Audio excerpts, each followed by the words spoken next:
श्री स्वामी समर्थ. स्वागत आहे तुमचं माझ्या शिवस्वामी या भक्ती चॅनलवर. तर आजचा दिवस तुम्हाला सुखाचा, आनंदाचा जावो ही स्वामींच्या चरणी प्रार्थना करते आणि आजच्या या व्हिडिओला सुरुवात करूया.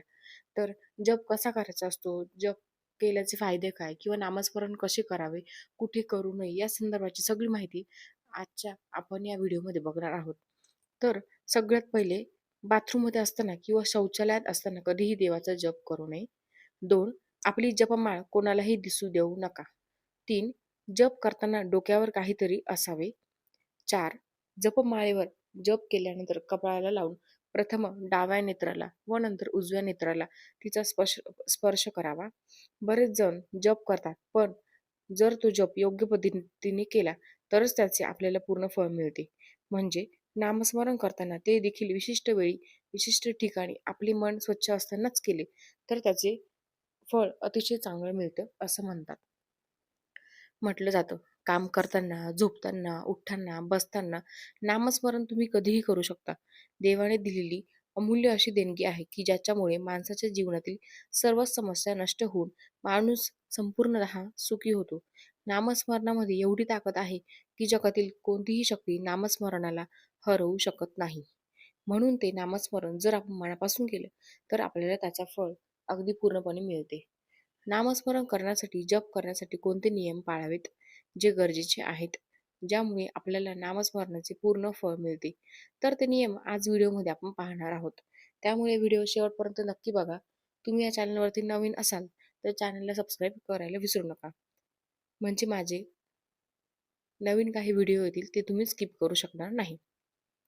तर तुम्हाला देखील नामस्मरणाचे पूर्ण पूर्ण फळ मिळेल. तर कसं? तुमची देखील सर्व संकटे नष्ट होतील. त्यामुळे हा व्हिडिओ जास्तीत जास्त लोकांना शेअर करा. म्हणजेच त्या लोकांना देखील या व्हिडिओचा उपयोग होईल. आणि कमेंट बॉक्समध्ये श्री स्वामी समर्थ लिहायला विसरू नका. तर एक जप माळेवर जप केल्यानंतर कपाळाला लावून प्रथम डाव्या नेत्राला व नंतर उजव्या नेत्राला तिचा स्पर्श करावा. डाव्या हाताने माळेला स्पर्श करू नये. 2. नित्यजपाची माळ मनगटात किंवा गळ्यात धारण करू नये. माळेवर जप करताना मण्यांचा आवाज करू नये. जपाची माळ नेहमी पवित्र ठिकाणी ठेवावी. 3. कुठून तरी आल्यावर किंवा अस्वच्छ असताना, स्नान केलेले नसताना चुकूनही जप माळेला स्पर्श करू नका. जप करण्याची पद्धत शास्त्रनिहाय गोमुखी वापरून जप करावा किंवा तसेच बोटांच्या सहाय्याने जप करावा.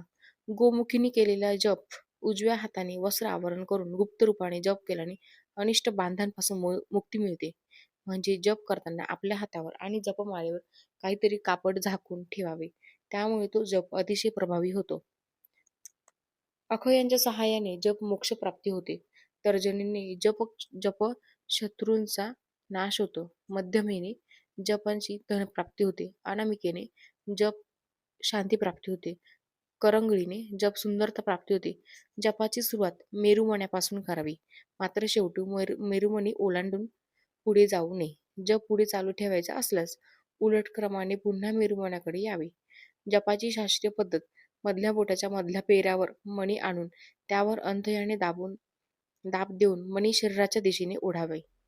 या प्रक्रियेमुळे विद्युत शक्तीची निर्मिती होते आणि अगुष्ट मध्यमा योगात सर्वसिद्धी प्रदासने अंगठा व मध्यमेने जप केल्याने सर्वसिद्धी प्राप्त होतात. जप करताना डोक्यावर काहीतरी असावे. यामुळे जप करायचे पूर्ण पूर्ण पुण्य आपल्याला मिळते. अन्यथा ते जप केल्याचे पुण्य आकाशातच जाते. जप पूर्ण झाल्यावर माळ जमिनीवर न ठेवता तामणात किंवा देवाच्या आसनाजवळ ठेवावी. तसेच खुंटीवर किंवा उघड्या जागेत सहज कुणाच्याही दृष्टीस पडेल अशी न ठेवता लाकडाच्या, चांदीच्या किंवा हस्तिदंताच्या डबीमध्ये ठेवावी. ही माळ पूर्वी कोणीतरी वापरलेली नसावी. जपमाळ कशी असावी? एक रुद्राक्ष मनोरथ पूर्ण करणारी पोळी, विपुल संपत्तीप्रद, स्फटिक सौभाग्यप्रद अशी 2 प्रत्येक मणी तांब्याच्या तारेत अंतर सोडून गुंफलेले असावेत किंवा गाठ नसलेल्या धाग्यात 3 मणी फार बारीक अथवा मोठे नसावेत. 4 प्रत्येक मणी बोटाने सहज ओढता येईल असावा. 5वा सर्वसामान्य जपमाळेत 108 मणी असतात. मध्यभागी मोठा मणी मेरुमणी असा तो जपमाळेतील 108 मणी. विद्युशास्त्रात 108 या अंकाचा खुलासा मिळतो. 8 हा अंक आता हा एक स्थिरांक उलट 23 आहे. द्रावणातून चांदीमुक्त करण्यासाठी जी विद्युत शक्ती उपयोगात येते त्या विद्युत शक्तीचे हे माप आहे. या मापाला फॅरेडे म्हणतात. प्रतिदिन जपांच्या मंत्राची निश्चित संख्या ठरावी व जप करताना शक्यतो सकाळी ब्रह्ममुहूर्तावर जप करणे अतिशय फायदेशीर असते. कारण ब्रह्मवेळी जप करणारा आपले मन अतिशय शुद्ध असते, पवित्र असते आणि दैविकच असते. दैविक शक्ती सुद्धा जागृत असतात. त्यामुळे ब्रह्ममुहूर्तावर केलेला जप अतिशय शुभ आणि फलदायी होतो. 7. जपमाळा सदैव स्वच्छ ठेवावी. तिची व्यवस्थित काळजी घ्यावी. कारण आपण प्रभावशाली मंत्रांचा जप त्या जपमाळेवर करत असतो. त्यांचे फळ आपल्याला मिळण्यासाठी जपमाळेची देखील काळजी घेणं, स्वच्छ ठेवणं तितकंच गरजेचं आहे. 8. जप करताना गोमुखीचा उपयोग करावा. जपमाळ लोकांना दिसू नये असं म्हटलं जातं. म्हणून जपमाळ आपल्या घरामध्ये अशा ठिकाणी ठेवा जिथे कोणालाही दिसणार नाही. मग तुम्ही एखाद्या बॉक्समध्ये ठेवा किंवा एखाद्या पेपरमध्ये गुंडाळून ठेवा, जी कुणाला दिसणार नाही, कोणाच्या नजरेत पडणार नाही. जपमाळ ही तुटलेली फुटलेली नसावी. तर मधल्या गोराच्या पेरावर माळ ठेवून अंगठ्याच्या टोकाने मणी सरकावेत. सवयीने ते अंगवळणी पडते.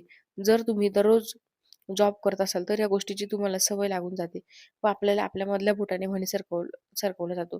12 माळेत 108 मणी असले तरी ती संख्या एक धरावी. 13 मेरू म्हणण्यापासून जपाला प्रारंभ करावी. मेरू मणी उल्लंघू नये. माळेचा तो 109वा मणी असतो. 14 जप झाल्यावर माळ पोथीत अथवा पांढऱ्या कपड्याच्या पिशवीत ठेवावी. पिशवी लहान व स्वच्छ असावी. ती माळ कोणालाही दिसू नये अशीच ठेवावी. त्या माळेमध्ये सामावलेली मंत्रशक्ती तसेच सामावून राहते. ती इतरांच्या नजरेस पडत नाही. 15. जर तुम्ही बाथरूमला गेला असाल, बाथरूममध्ये अंघोळ करत असाल, तर माता लक्ष्मीचा कधीही जप करू नये. देवी लक्ष्मी अशा माणसावर कोपते कारण बाथरूममध्ये राहूचा वास असतो. राहूचा वास असल्याने बाथरूममध्ये लक्ष्मीचे कधीही नाव घेऊ नये. 16. आपली जपमाळ लहान मुलांच्या हाती लागणार नाही अशी ठेवा किंवा लहान मुलं ती खेळण्यासाठी घेतील असं काही चुकूनही करू नका. जपमाळेचे पावित्र्य राहिले पाहिजे. तुळशीची माळ ही माळ विशेषतः भगवान विष्णूंच्या मंत्रांचा जप करण्यासाठी वापरली जाते.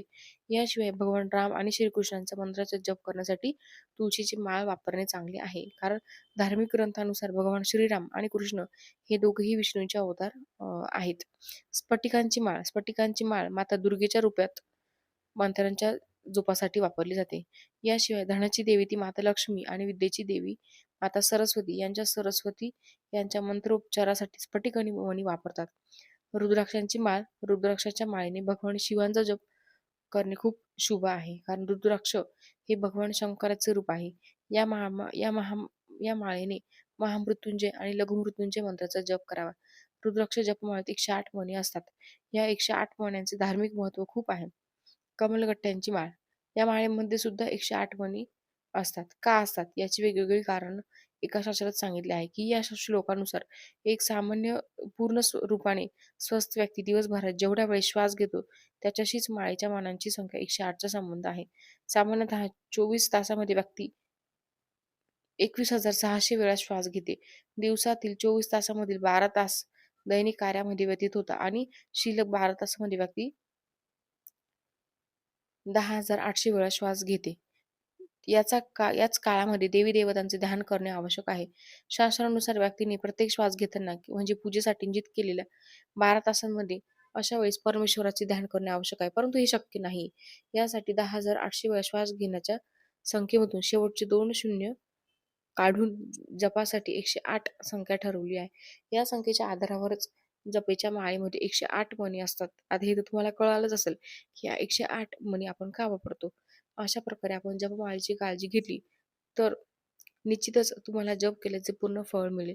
तुमचा जप फलदायी ठरेल आणि तुमच्या सर्व इच्छा मनोकामना पूर्ण होतील. तर आजचा हा व्हिडिओ कसा वाटला नक्की सांगा. कमेंटमध्ये श्री स्वामी समर्थ लिहायला विसरू नका. तोपर्यंत सर्वांना धन्यवाद. श्री स्वामी समर्थ.